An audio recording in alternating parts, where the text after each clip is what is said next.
आपण चाललेलो आहोत गर्भगिरीच्या पायथ्याशी असलेल्या, गर्भगिरीमध्ये असलेल्या एका सुंदर अशा रम्य शिवमंदिरामध्ये. या शिवमंदिरामध्ये अनेक दिव्य पुरुषांचे आगमन झालेले होते. 33 कोटी देवता येथे सहपत्नीक आलेले होते. याच्या मागे कथा अशी आहे, ज्याचं वर्णन नवनाथ ग्रंथामध्ये देखील आहे. जेव्हा श्रीराज्यातून मच्छिंद्रनाथ, गोरक्षनाथ आणि मीननाथ आले, तेव्हा मच्छिंद्रनाथांसोबत एक सोन्याची वीट होती. ती फेकून दिल्यानंतर मच्छिंद्रनाथांच्या आज्ञेवरून गोरक्षनाथांनी गर्भगिरीचा पूर्ण डोंगरच सोन्याचा केला आणि त्या डोंगरावरती सर्व देवांना आमंत्रित करून यज्ञ करण्याचं आणि भगवंतांना भोजन जेवू घालण्याचा संकल्प आणि युक्ती मच्छिंद्रनाथांना सुचली. त्यांनी ती गोरक्षनाथांपुढे प्रकट केली आणि गोरक्षनाथांनी त्याप्रमाणे सर्व कार्यवाही केली. सुंदर असा यज्ञ तेथे पार पडला आणि त्यानंतर येथे जेवणाच्या पंक्ती बसल्या. मच्छिंद्रनाथांच्या मंदिरापासून घाटाने गेल्यावर हे मंदिर आहे. नाथांनी यज्ञ केल्यानंतर सपत्नीक सर्वांना बोलवले होते. जगात कोठेही नाही असे नंदीसोबत कामधेनू, जी नंदीची पत्नी आहे, त्यांची मूर्ती आहे. पुढे नारदांची मूर्ती आहे. जिथे नारदांची मूर्ती आहे तेथे यज्ञ झालेला आहे असे संबोधले जाते, असे वर्णन ग्रंथांमध्ये आलेले आहे. आता गर्भगिरीचा जो डोंगर सोन्याचा करून दाखवला होता, तेथे यज्ञ झाल्यानंतर प्रत्येकाने आपली आपली जबाबदारी वाटून घेतली.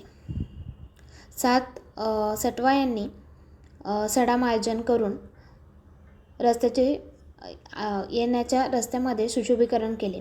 अष्टसिद्धींनी अन्नदानाचा जो प्रसाद होता तो तयार केला. अष्टवसू जे होते त्यांनी सर्वांचा समाचार घेतला. रक्षणाची जबाबदारी अष्टभैरवांवर दिली.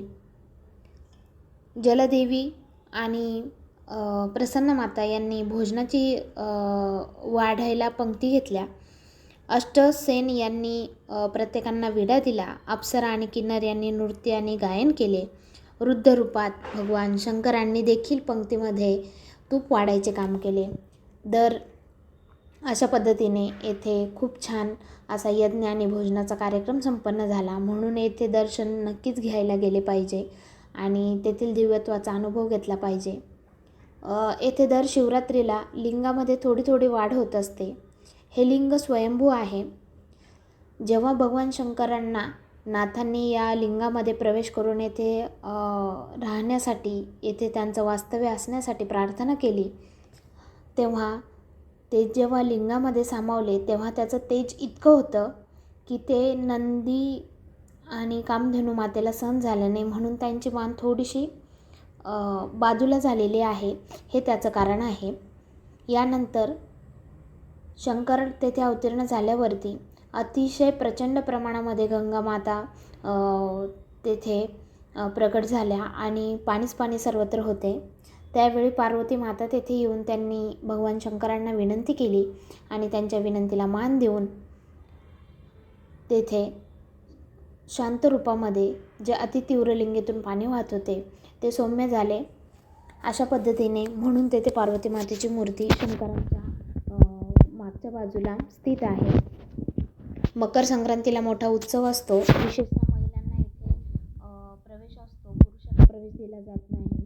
खूप छान उत्सव तिथे केला जातो. तिथे एक शिलालेख असलेली घंटा आहे आणि धनकवडीचे महाराज शंकर महाराज यांचे वास्तव्य 4-5 वर्ष तेथे होते असे म्हटले जाते. शंकर महाराजांनी येथे नाथांना आवाहन करून एका भक्ताला नाथांचे दर्शन घडवून दिले आणि असं म्हटलं जातं की तिथल्या विहिरीमध्ये पहार खोचून जी कोणालाही हलवता येत नव्हती ती त्यांनी हलवून तिथे जलाशय निर्माण केला आणि तो आज तागायत तसाच आहे. काशी विश्वेश्वराचं जे छोटं मंदिर दिसत आहे, काशी विश्वेश्वराचं मंदिर इथे कसं, तर काशीवरून येथील महात्म्य जाणण्यासाठी की हा डोंगर खरंच सोन्याचा आहे का, म्हणून एक पंडित आले होते. त्यांना तो काही सोन्याचा दिसला नाही मग आलेच आहे म्हणून त्यांनी येथे छान पद्धतीने पारायण केले. आणि ते जेव्हा पारायणात वाचताना उठायचे तेव्हा जिथे त्यांचा अध्यास आलेला आहे तिथे एक पिंपळाचं पान ठेवायचे आणि मग उठून आपलं कार्य करून पुन्हा वाचायला यायचे. असे जे पानं ठेवलेले होते ते त्या ग्रंथामध्येच राहिले आणि ते इथून त्यांच्या गावी परत गेले. त्यांच्या गावी परत गेले असताना जेव्हा त्यांनी तो ग्रंथ पुन्हा उघडला तेव्हा त्यांच्या असे निदर्शनास आले की ते पानं सोन्याचे निघाले. म्हणजेच तेथे खरंच सोन्याचा गर्भगिरीचा डोंगर आहे आणि त्याची त्यांना प्रचिती आली. म्हणून त्यांनी काशीवरून शिवलिंग आणून येथे स्थापन करून त्याला काशी विश्वेश्वराचे नाव दिले. अशा पद्धतीने या सुंदर मंदिराची आख्यायिका आहे. जर तुम्ही नाथांच्या दर्शनाला गेलात तर वृद्धेश्वरचं नक्कीच दर्शन घ्या.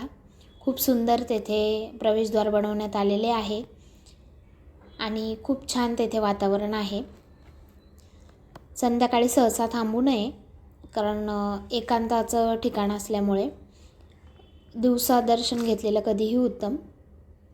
प्रवासाचा हा व्हिडिओ तुम्हाला कसा वाटला मला नक्की कमेंट करून सांगा.